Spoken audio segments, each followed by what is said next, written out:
A large portion of today's video is all about the most recent development update from both Microsoft and Asobo. Sim Update 1 Beta is still in progress. Besides that, what's next? The changes, the challenges and the excitement things are to be covered today. Ladies and gentlemen, as always, thank you for tuning in today, and I'm Chikmanglo. We bring you the latest on the pulse of the sim. Let's go over the latest in development, and usually we cover updates on development, marketplace, community and freeware, all packed in a weekly video. So please consider subscribing as it can greatly support my channel. This week, while we hover around Fishburn Airfield by Burning Blue design, a lot happened over the last 24 hours. Both Microsoft and Asobo had the development updates, giving us some insights on what's current and the next changes we should expect. There were several areas of interest to us, and with many users having concerns about the sim, this insight surely helps us get a better understanding of what issues the team have been facing. The discussion started with a feedback snapshot addressing various bug fixes and performance improvements. One key area of focus is how memory usage is displayed in the sim. Previously, the sim showed physical memory usage, but the team realized that this was misleading as the system manages memory dynamically, often offloading data to a virtual memory on the hard drive. To address this, they are updating the display to both physical and virtual memory usage, giving users more transparency onto what's happening behind the scenes. Now, this is a solid move towards better diagnostics for users, and for troubleshooting performance issues, having both data points is a welcome addition. The discussion also highlighted on how VRAM overcommitment leads to severe FPS drops. The devs explained that when GPU's VRAM is exceeded, constant swapping between RAM and VRAM occurs, causing frame rates to plummet from 40 FPS to as low as 5 FPS or even freeze the game entirely.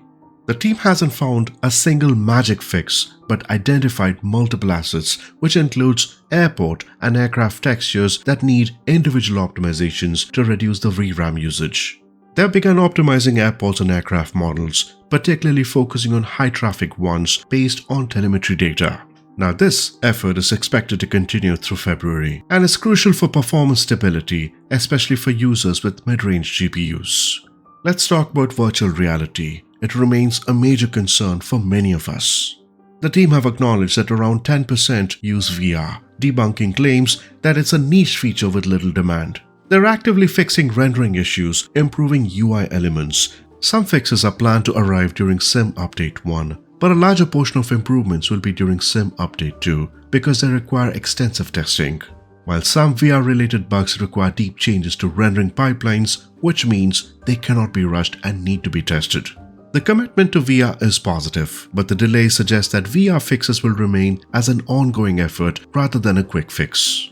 In terms of Xbox, there have been plenty of questions, and Xbox-related bugs and optimizations were a major topic.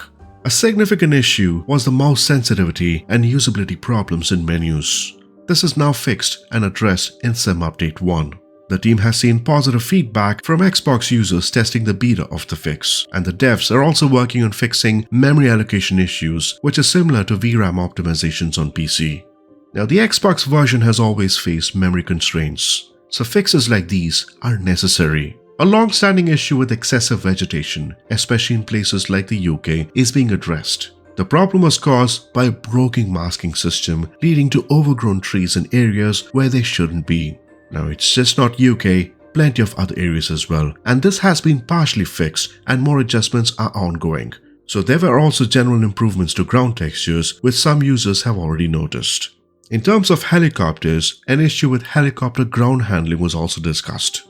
Previously, ground detection was inaccurate, causing helis to behave erratically on uneven terrain. This fix involves sampling multiple terrain points rather than relying on a single point, leading to a more stable and a realistic experience. This issue was due to an outdated physics system that didn't account for modern terrain complexity, and this is a great example of how continuous refinements improve realism. It's also interesting that CFD, Computational Fluid Dynamics system, could only handle flat planes, meaning significant work was needed to improve how helicopters interact with the environment. Now, the discussion gave insight to how complex and interconnected all these fixes are. Many issues stem from older design decisions that now require extensive refactoring. Progress has been made, yes. While it's been done, major fixes, including VR and memory optimizations, will take time to roll out fully. The team continued to provide regular updates to maintain transparency within the community. Now, Sim Update 1 and 2 should bring meaningful improvements, making MSFS more stable across both PC and Xbox. In terms of Sim updates, the plan is to offer us 4 Sim updates for this year, large ones in capacity, and the first Sim update isn't going to be as big as the others. In terms of the marketplace, the team is working to accelerate the process of making aircraft and marketplace content available to us. They have introduced new tools that allow developers to test and sandbox their content faster, reducing delays in releases. The system is still being refined, yes, and the goal is to ensure that the approval process does not become a bottleneck. This is a needed improvement as slow marketplace approvals have been a long-time frustration. In terms of roadmap adjustments and community feedback, this specifically calls to prioritize bug fixes over excessive content releases.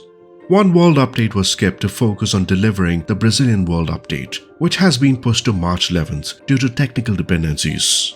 In regards to the famous Flyer series, they remain unchanged, with 4 planned releases this year alongside some surprise content yet to be revealed. It's encouraging that the team is listening to the community and shifting focus towards fixing core issues first. The Cessna 185 Skywagon is planned to be released alongside Sim Update 1.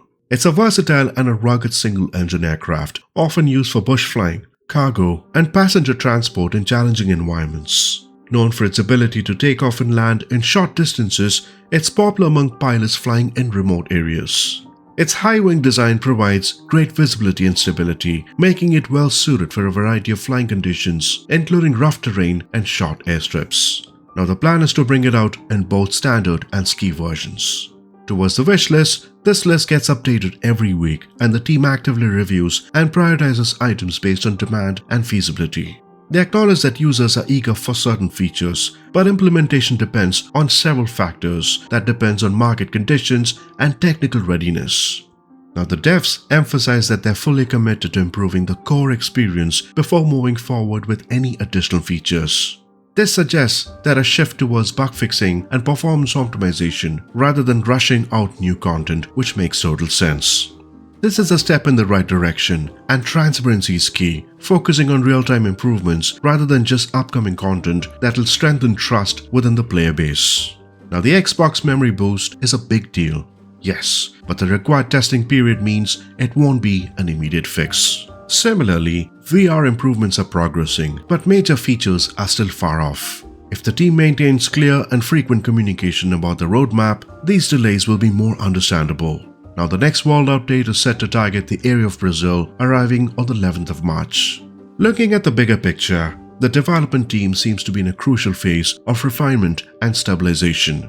While the excitement of new features always drives more enthusiasm, the team is wisely taking a fix-first approach, focusing on core stability before layering in new enhancements. Gives us an assurance to both performance and long-term sustainability.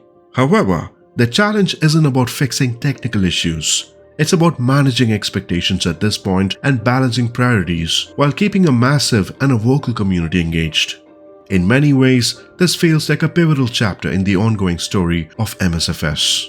The road ahead isn't without challenges, but with careful tuning, community engagement, and an unwavering focus on improvement. As always, thank you so much for tuning in, and stay tuned for more updates in the future by subscribing.